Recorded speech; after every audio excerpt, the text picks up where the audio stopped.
पूछेंगे क्योंकि लोगों को प्राप्त हो चुका है, इसलिए पूछने की जरूरत नहीं। दुख तो पहले से प्राप्त है। कोई नहीं पूछता गरीबी कैसे आएगी, सब पूछते हैं हम धनवान कैसे बनेंगे, क्योंकि गरीबी तो पहले से ही है।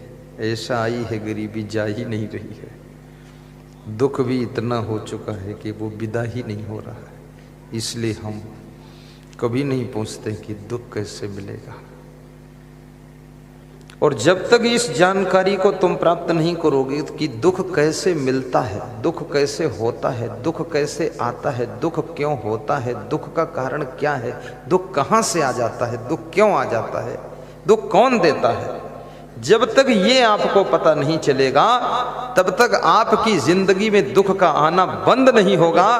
कितना सुख के लिए प्रयास करो लेकिन आपकी जिंदगी में दुख का आना बंद नहीं होगा। फिर तो ऐसे होगा, कीचड़ लगाते रहोगे, दूसरी तरफ पानी से धोते रहोगे, लेकिन ये पता लगाओ ये हमारे कपड़ों में कीचड़ लगता कहां से है। जहां से लगता है वहीं से सावधानी बरत लीजिए, तो कीचड़ लगे ही ना तो धोने की जरूरत ही नहीं है, दुख पैदा ही ना हो तो सुख की जरूरत ही नहीं है। ये भी बात मैंने आज ही सोचा है। मैं भी बहुत दिनों से प्रवचन करता हूं पर ये शायद खोसियालेश्वर महादेव की कृपा है जो सोचा हूं। कालू बाबा हमारे पड़ोस बैठे फोटो में, वो कालू बाबा है ना कि शिव बाबा है? खोसियालेश्वर कालू बाबा को बिठा दो, शंकर बाबा कालू बाबा दोनों। अकेले थोड़ा डर भी लगता ना, एक बाबा है। कल कालू बाबा को भी यहां बिठा देना फोटो, ठीक। अखंड दीपक जल रहा है, दीप प्रज्वलन मैंने किया है। वो भक्त जी दीप लाए थे तो सोच रहे थे क्या करूं, कहाँ रखूं, कौन जलाएगा। मैंने कहा इधर लाओ, यहाँ रखो, मैं जलाऊंगा। फिर वहां रख दो, खोसियालेश्वर महादेव के पास में दीपक रख दो। संकोच लगता है लेकिन फिर भी इस क्षेत्र के लोग समझदार हैं, काफी होशियार है लोग। बहुत अच्छा लगा मुझे, बहनों को देख रहा था आरती का दर्शन करा रही थी, इधर भाइयों को देख रहा था वो भी दर्शन करा रहे थे, 5-6 लोग इधर भी। और दर्शन जो कर रहे थे वे ऐसे आरती लेकर उसमें अपना दान भी अर्पित कर रहे थे। आरती का दर्शन मुफ्त में नहीं किया जाता है, आरती का दर्शन कुछ दक्षिणा भेंट करके किया जाता है। याद रखना, जब आरती की थाल में तुम कुछ अर्पित करते हो तो ये सृष्टि की प्रकृति जो है ऐसा प्रसन्न होकर आशीर्वाद देती है कि जो तुम्हारी मनोकामना है वो पूर्ण होने लग जाती है। इसलिए खाली हाथ ऐसे मत घुमाया करो, थोड़ा आरती में दान भी दिया करो, लेकिन कंजूस मन देना नहीं चाहता है। किसी किसी का मन तो ऐसा होता है कि थाली से कुछ निकाल कर अपनी जेब में रख लो। ऐसे भी लोग हैं। वो तो बहुत लोग देख रहे हैं, अगर कहीं आड़ में हो तो निकाल भी लेंगे। बहुत मन चंचल है। ई मन चंचल ई मन चोर, ई मन शुद्ध ठगहार, मन मन करते सुर नर मुनि चढ़े, मन के लक्ष्य द्वार। मन का बहुत बड़ा खेल है। जो विद्यार्थी मन को संभाल लेता है वो फर्स्ट डिवीज़न और डिक्टेंशन मार्क लाता है। जो साधु मन को संभाल लेता है वो तपस्या में श्रेष्ठ स्थान प्राप्त करता है। जो नेता मन को संभाल लेता है वो फिर क्रोध, लोभ, अहंकार को जीतकर बहुत ऊंचे पद पर पहुंचता है। जो वैज्ञानिक मन को संभाल लेता है, मन की चंचलता को वश में करता है, वो वैज्ञानिक मोबाइल की खोज करता है, कैमरों की खोज करता है, चंद्रलोक जाने के लिए यान बनाता है। सारा खेल तो मन का है। तुम घर संभाल सकते हो लेकिन मन संभालना कठिन है।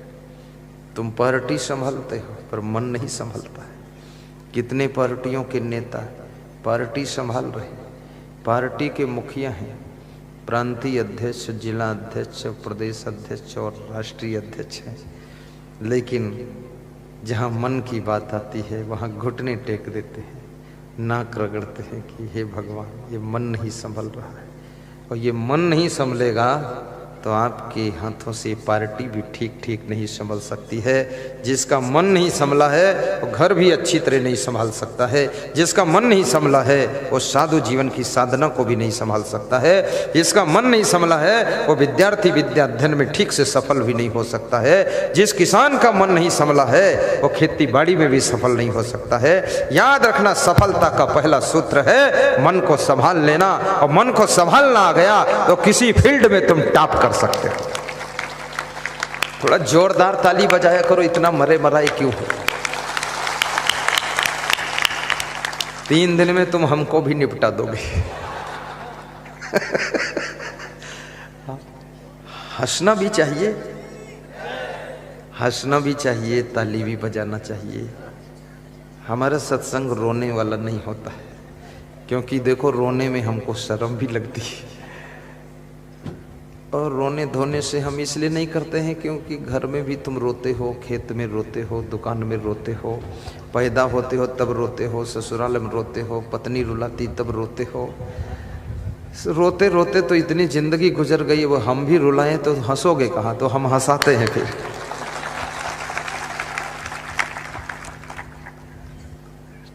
ये ठीक है शैली की नहीं ठीक है?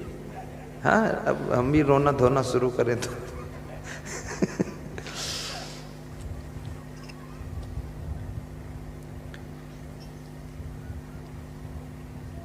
तो दुख क्यों आता है ये समझना है। कपड़े गंदे हुए तो क्यों गंदे हुए, कहाँ से गंदे हुए, कौन लोग गंदगी लगाए हैं।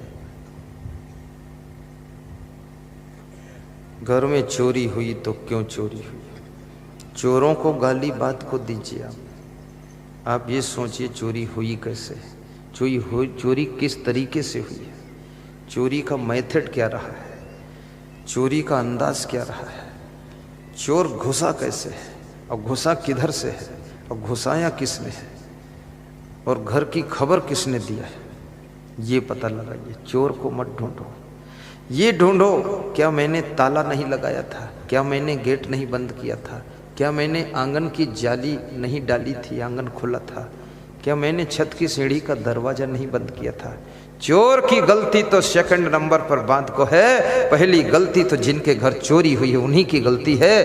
क्यों दरवाजा खोला रखा, क्यों सीढ़ी का दरवाजा बंद नहीं किया, क्यों ताला नहीं लगाया, क्यों आंगन में जाल नहीं डाला, क्यों आपने लापरवाही की। चोर तो गलती बात को किया है, पहली गलती आपकी लापरवाही से है। अगर आप अलर्ट रहते, सावधान, तो चोर के दम नहीं थी जो चोरी करता, तुम्हारे घर की परिक्रमा करके वापस चला जाता। कितनी महिलाओं की चैन खो जाती है, मेरे पास आती गला खुजलाते हुए, ऐसे ऐसे करती मेरी चैन खो गई। तो जब खो गई तो गला क्यों खुजला रही हो, गले में क्या ढूंढ रही हो। अब वो आधी पागल हो गई क्योंकि चैन गिर गई 10 तोला की, 5 तोला की। 1 तोला सोना कभी दान नहीं दिया और 10 तोला की गिरा के आई है। 10 रुपये दान नहीं दिया और 10 तोला की चैन खो गई है। दान नहीं दोगी तो चैन तो जाएगी ही।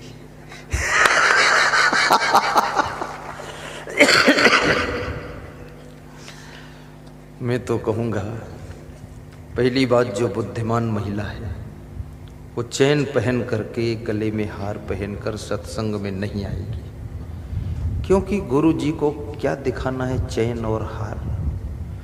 गुरु जी न चैन देखते, न हार देखते, न साड़ी देखते, न बाल देखते, न गाल देखते, और न किसी का मुंह देखते हैं, न टांग देखते हैं। तो क्या देखते गुरु जी? गुरु जी केवल आपका प्रेम और आपकी श्रद्धा और आपकी भक्ति को देखते हैं, और ये कुछ भी नहीं देखते।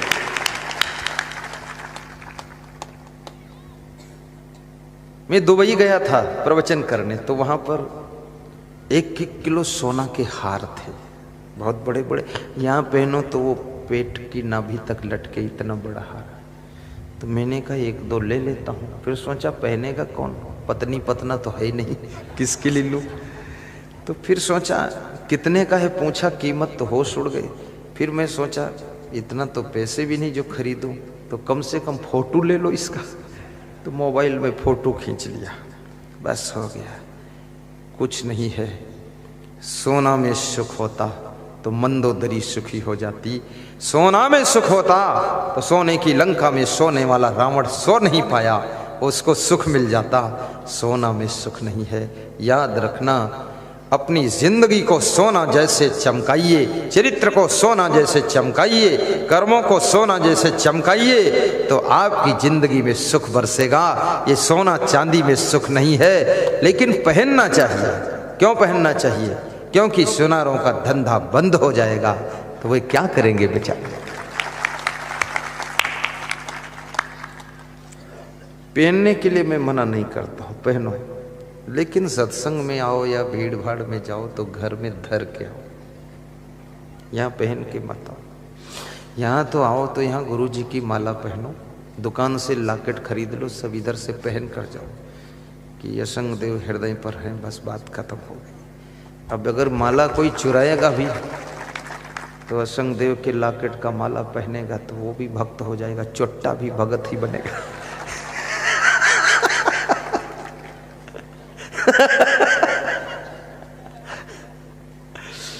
कई लोग तो भगवान को भी चुरा ले जाते हैं। ये हिंदुस्तान में बड़े विचित्र लोग हैं। कितने मंदिरों के भगवान चोरी में चले गए, कितने मंदिरों के घंटा चोरी में चले गए। हिंदुस्तान जैसा चट्टा देश तो मैंने नहीं देखा, बहुत है। यहाँ तो पुराने चप्पल भी चुरा लेते लोग, सेकेंड हैंड चप्पल ले जाते।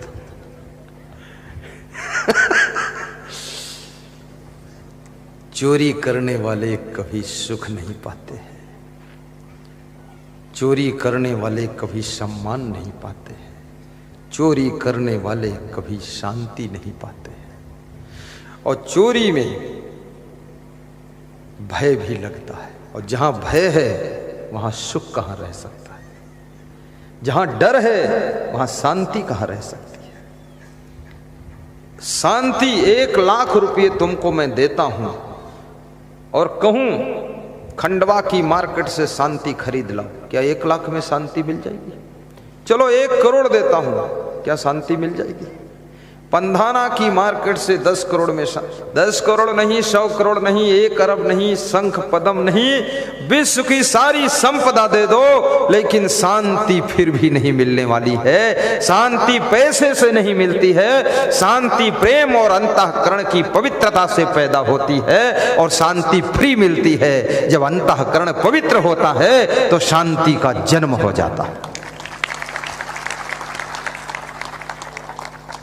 मुझसे लोग पूछते हैं खुश क्यों रहते हो, आप पास बहुत कुछ है क्या? हमने कहा बहुत कुछ से खुश नहीं हूँ, बचपन से खुश रहता हूँ। क्यों? कभी चोरी नहीं किया, न कभी चाय पिया, न कॉफी पिया, न गाँव घूमने गए, न टीवी देखा, न किसी की बीबी देखा, तो खुश तो रहूँगा ही। अब जो लोग सब लफंगेबाजी करेंगे वो खुश क्या रहेंगे? चूहा राम तिवारी, न लोटा है न थारी, इधर उधर की तैयारी।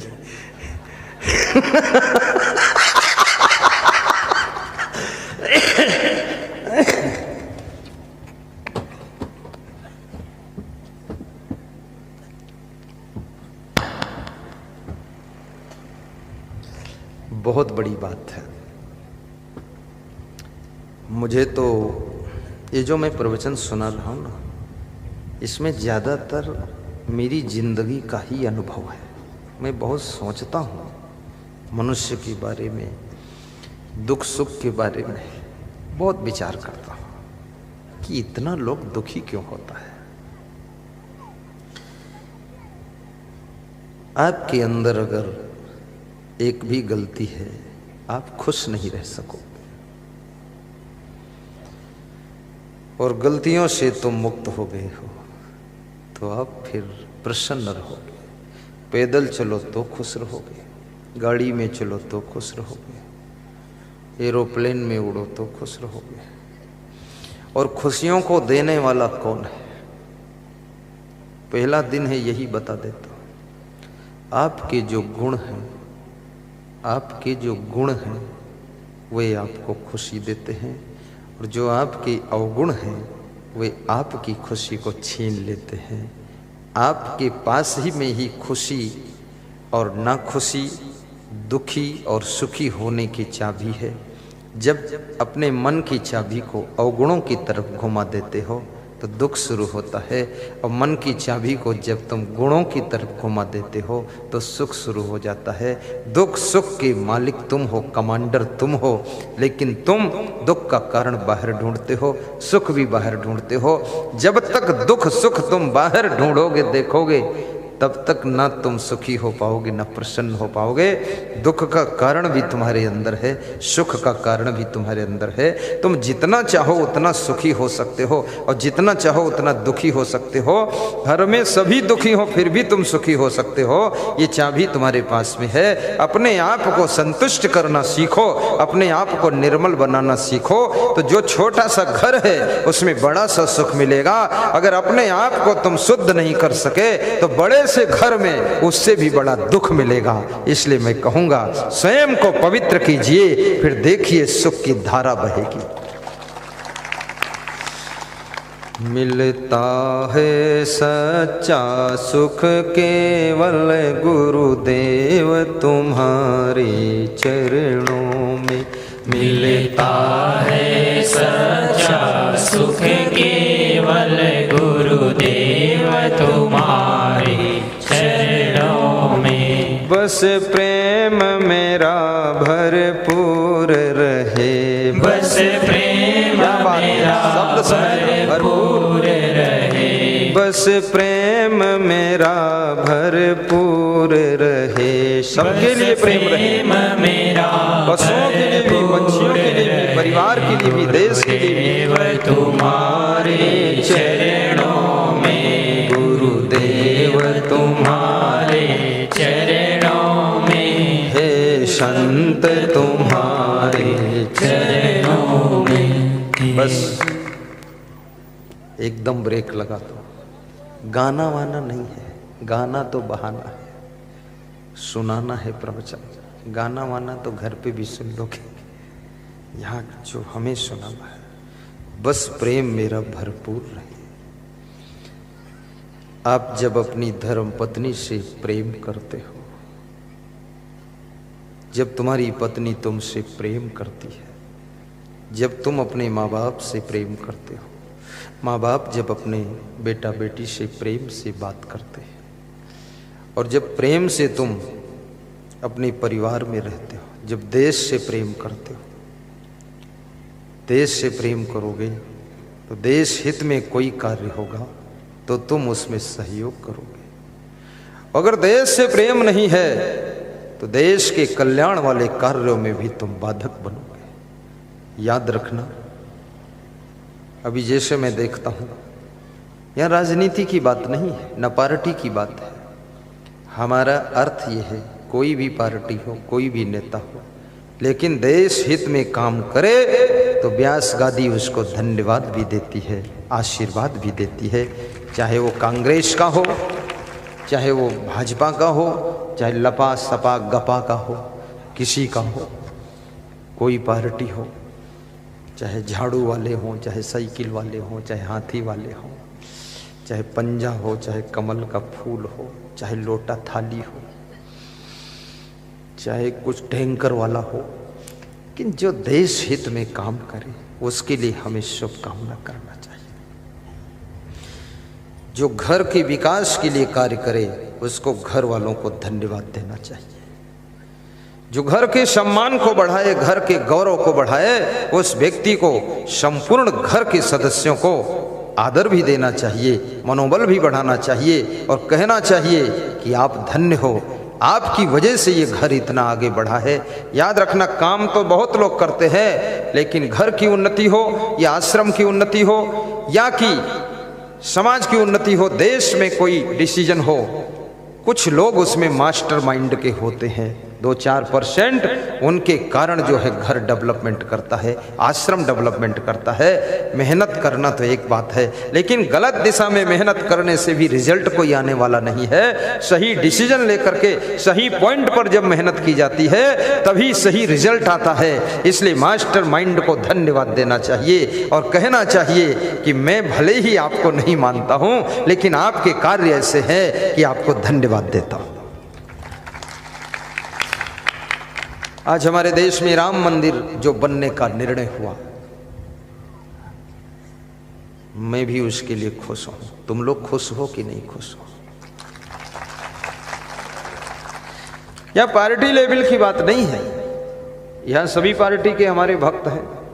हम किसी पार्टी के नहीं हैं, न हम कमलनाथ के हैं, न हम शिवराज के हैं। हम तो राम राज के हैं। राम राज होना चाहिए। यहाँ तो बस राम भगवान का मंदिर बन गया।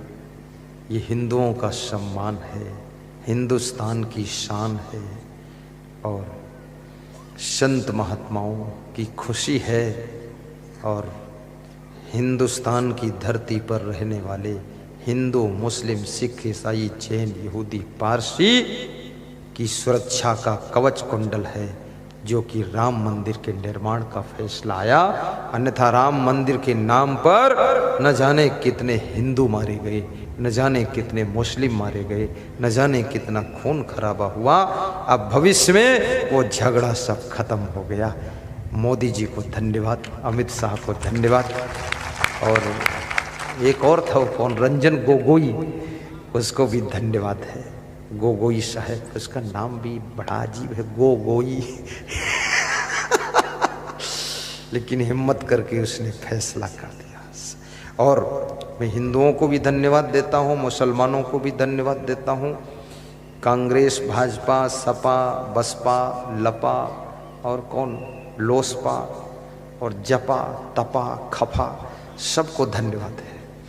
क्योंकि किसी ने राम मंदिर के फैसले का विरोध नहीं किया। मुस्लिमों ने भी चुपचाप धन्यवाद दिया, सिखों ने धन्यवाद दिया, हिंदुओं ने धन्यवाद दिया और सब देशवासियों ने धन्यवाद दिया, सब पार्टियों ने धन्यवाद दिया। राम मंदिर में कोई किसी को इनकार नहीं था। लेकिन मैं ये सोचता हूँ, जब ये प्रधानमंत्री, ये गृह मंत्री अपने पीरियड में राम मंदिर बनाने का निर्णय ले सकता है, रंजन गोगोई को ताकत दे सकता है, तो इसके पहले बहुत प्रधानमंत्री हुए थे, उन्होंने ये ताकत क्यों नहीं दिया, मंदिर क्यों नहीं बनाया? हो सकता है उनका मंदिर बनाने में रुचि न हो सकता है उनके मन में राम की भक्ति न हो सकता है हिंदुओं से इतना प्रेम न हो, ये भी हो सकता है हिंदुस्तान की शान का उनको पता ही न हो। लेकिन उनको भी अपनी वही शक्ति का प्रयोग करना चाहिए था, तो ये श्रेय पहले वाले प्रधानमंत्रियों को प्राप्त हो जाता, ये मोदी के लिए बचता ही नहीं। जब शक्ति में आओ, पावर में आओ, पद में आओ, तो याद रखना अपनी शक्तियों का पूरा प्रयोग कर देना चाहिए, ताकि जितने होने वाले कार्य हैं उनका श्रेय आपके खाते में जाना चाहिए। यदि आप नहीं करोगे, चूक जाओगे, तो अगला कोई आएगा, वो श्रेय को प्राप्त करेगा। उसके लिए छोड़ो ही मत, फट से कर दो। मेरे पास एक छत्तीसगढ़ का नेता आया, बोला क्या करूं गुरुदेव, बहुत चुनाव जोखिम का है, हारने की उम्मीद है। तो हमने कहा तो बुरा क्या है, दूसरा हारेगा वो भी दुखी होगा, तो तुम ही हार जाओ, दुख को झेल लो। तो बोला सह नहीं पाऊंगा हार को। तो हमने कहा हार कैसे जाओगे? बोले अब दूसरी पार्टी ने कह दिया हम कर्जा माफ करेंगे। तो मैंने कहा तुम्हारी तो सरकार थी, तुमको माफी कर देना चाहिए था, तुम क्यों नहीं माफ किए? तो बोले अब तो आचार संहिता लग गई। हमने कहा बुद्धू ना था, अब सोचने से क्या, अब हार ले लो और क्या। जब तुम्हारी सरकार थी तुमको तो माफ कर देना चाहिए था, तो दूसरे के लिए माफ करने के लिए रखते ही नहीं, पूरा श्रेय लेते, फट से जीत जाते, बात खत्म। और दूसरा माफ करेगा तो क्या अपने घर से ला कर देगा, वो भी कहीं देश का कोना साफ करेगा। हाँ, तो बुद्धि नहीं राजनीति करने की, खाम खाम बकवास करते हो। अब मैं होता तो मैं तो जो सोच रहे हैं हम ऐसा करेंगे वो हम पहले ही कर देंगे। हाँ, बात खत्म हो गई, तुम्हारा मुद्दा खत्म कर दिया। तो ये काम इसलिए घरों में भी वो सब काम करो जिससे कि श्रेय आपको मिले। आश्रम में जाओ, वो काम करो जिससे श्रेय मिले। साधु बनो, ऐसे संत बनो, कम से कम आश्रम में धर्मशाला बनाओ, आश्रम में भक्तों के ठहरने के आवास बनाओ, आश्रम में ज्यादा नहीं बना सकते हो, सत्संग हाल बनाओ। आलसी बनकर पड़े हो तो कोई दूसरी पीढ़ी आएगी तो फिर उसको श्रेय मिलेगा, कोई तो पैदा होगा ही कुछ करने के लिए। अभी हमारे संतों ने निर्णय लिया है, बहुत बड़ा निर्णय, कि उज्जैन में विशाल आश्रम बनाना है। अब ये हमारे पीढ़ी में निर्णय चल रहा है। ये सब पीढ़ी बैठी है, पीढ़ी इधर, पीढ़ी उधर, पीढ़ी इधर, पीढ़ी, ये सब हमारे साथ की पीढ़ी है, हमारी सदी, हमारा युग है। अब हम कुछ नहीं करेंगे, ढीले ढाले रहेंगे, आलसी रहेंगे, खूब खीर पियो, खूब सो, तो फिर हमारे बाद जो आएगा मेरी गादी पर, वो चमत्कार कुछ करेगा तो उसको श्रेय मिलेगा। इसलिए उसको चमत्कार करे उससे पहले मैं खुद चमत्कार कर दूंगा। हाँ,